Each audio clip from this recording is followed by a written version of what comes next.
এত বড় লম্বা লম্বা সূরাগুলো যখন তেলাওয়াত করতেন তখন বিশ্বনবীর পা যেন থলে যেত।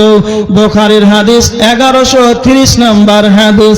আল্লাহর নবী বল হাদিসের ভিতরে এসেছে বিশ্বনবী যখন রাত্রিতে ইবাদত করতেন লম্বা সূরাগুলো যখন তেলাওয়াত করতেন হাত্তা তারিমু কদমাহু আও সাকাহু, আল্লাহর নবী পা যেন ফুলে যেত। আল্লাহর নবীকে সাহাবীরা বলতেন বিশ্বনবী আপনার সামনের গুনাহ নাই, পিছনের কোনো গুনাহ নাই, আপনি হলেন নিষ্পাপ, তারপরে কেন আপনি এত কষ্ট করে করে আপনি কেন ইবাদত করছেন? তখন আল্লাহর নবী বলতেন আফালা আকুনু আবদান শাকুরা, আমি কি আল্লাহর কৃতজ্ঞশীল বান্দা হব না? আমি কি আল্লাহর শুকরিয়া আদায় করব না?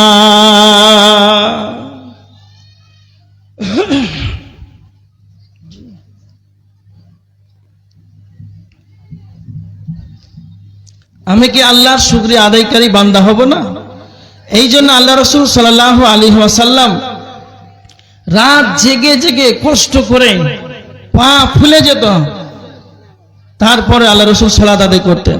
আজকে আমরা বর্তমান সমাজের মানুষ, আমরা একবার নিজে চিন্তা করি যে আমাদের দিনে উঠা বসা, লেনদেন, ক্ষেত খামার, অফিস আদালতে চলাফেরা, আমাদের তো পাপ পাপ।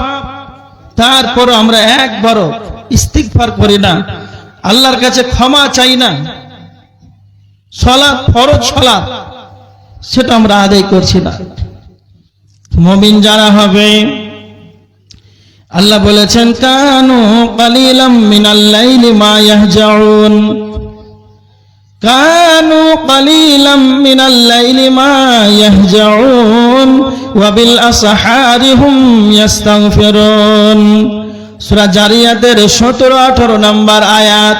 তারা রাত্রিতে কম কম ঘুমাবে আর শেষ রাত্রিতে যেন ইবাদতে লিপ্ত হবে, আর শেষ রাত্রিতে যেন ইস্তিগফার করবে, ক্ষমা চাইবে। তার মানে যারা ঈমানদার হবে এরা নাকে তেল দিয়ে সারা রাত যেন ঘুমাতে পারে না, এরা রাত যেন সারা রাত ঘুমাবে এটা নয়। হাসান বাসারী বলেছেন প্রকৃত পক্ষে যারা ঈমানদার হবে, মুমিন হবে, তারাই যেন তাহাজ্জুদের সালাত আদায় করবে, রাতে যেন ইবাদত করবে। তার মানে যারা ঈমানদার হবে রে, এরা সারা রাত যেন ঘুমাতে পারে না, কম কম কম ঘুমাবে। আর যখন রাত্রি 3টা বেজে যাবে তাহাজ্জুদের সালাত আদায় করবে, আল্লাহর কাছে ইস্তিগফার করবে। তার সারা জীবনের যতগুলো পাপ, যতগুলো তার চলাফেরাতে তার পাপ হতেই পারে। আল্লাহর নবী বলেছেন প্রত্যেকটা আদম সন্তানই পাপী, কিন্তু উত্তম পাপী যে যার দ্বারাতে গুনাহ হয়ে গেল, পাপ হয়ে গেল, আর হয়ে যাওয়ার পর ওয়া খায়রুল খাত্তাইনা আত-তাওয়াবুন, আর পাপ করার পর যেই ব্যক্তি ইস্তিগফার করবে, আল্লাহর কাছে ক্ষমা চাইবে, সেই ব্যক্তি হলো উত্তম পাপী। তার মানে আমার আপনার দ্বারাতে পাপ হবে, এটাই হলো স্বাভাবিক। আর পাপ হওয়ার পর যেই ব্যক্তি আল্লাহর কাছে ইস্তিগফার করবে, ক্ষমা ভিক্ষা চাইবে, সেই ব্যক্তি হলো প্রকৃত পক্ষে ঈমানদার।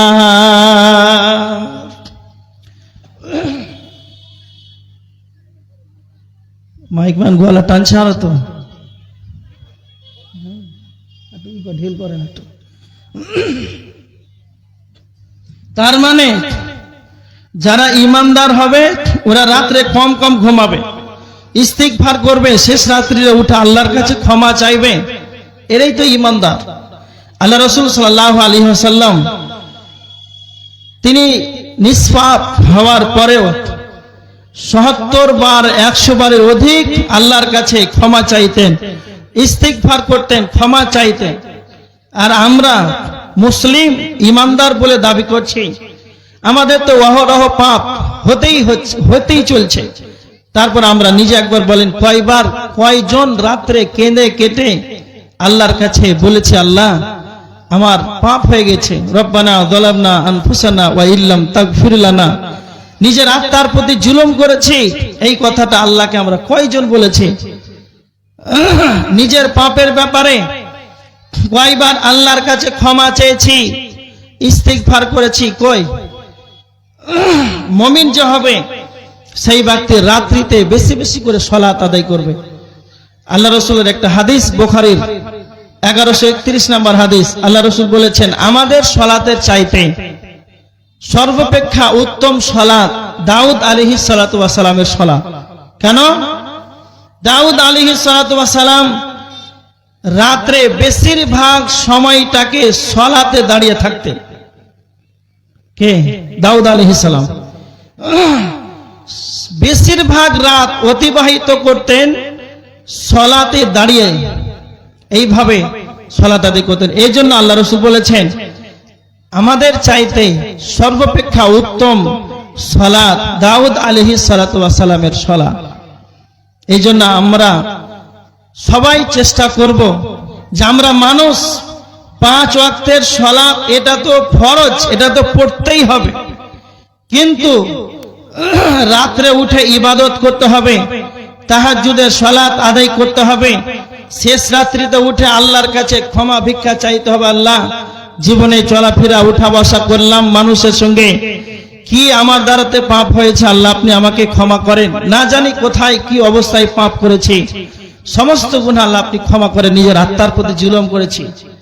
এইভাবে নিজের পাপগুলোকে বলে বলে লজ্জিত হয়ে অপমানিত হয়ে আল্লাহর কাছে ভিক্ষা চাইতে হবে, আল্লাহ আপনি আমাকে ক্ষমা করুন। আমরা কই একবারও তো এইভাবে ক্ষমা চাইলাম না, আমাদের উচিত যেন এটাই হয়। এবার দেখেন, মুমিন যারা হবে, আল্লাহ রাসূল সাল্লাল্লাহু আলাইহি ওয়াসাল্লাম বলেছেন, বুখারীর 15 নম্বর হাদিস, লা ইউমিনু আহাদুকুম হাত্তা লিআখিহি হাত্তা আকুনা আহাব্বা ইলাইহি মিন ওয়ালিদিহি ওয়া ওয়ালাদিহি ওয়ান নাসি আজমাইন। মুমিন যে হবে সেই ব্যক্তি, আল্লাহ রাসূল বলেছেন, প্রকৃত পক্ষে সেই ব্যক্তি ঈমানদার হতে পারে না যতক্ষণ পর্যন্ত সে তার পিতা এবং তার সন্তানের চাইতে, সব চাইতে, ওয়ান নাসি আজমাইন, যতগুলো তার আত্মীয় আছে, যতগুলো তার ভালোবাসার পাত্র আছে, সবার অধিক বেশি ভালোবাসতে হবে আল্লাহ রাসূল সাল্লাল্লাহু আলাইহি ওয়াসাল্লামকে। তা আজকে আমরা বর্তমান সমাজের মানুষ আল্লাহর নবীকে কতটা ভালোবাসি, যে আল্লাহ রাসূলের যে দাড়ি রাখা, এটা যে সুন্নাত, প্রত্যেকটা নবীর সুন্নাত দাড়ি রেখেছিলেন, আর আমরা মুসলমান নিজেকে ঈমান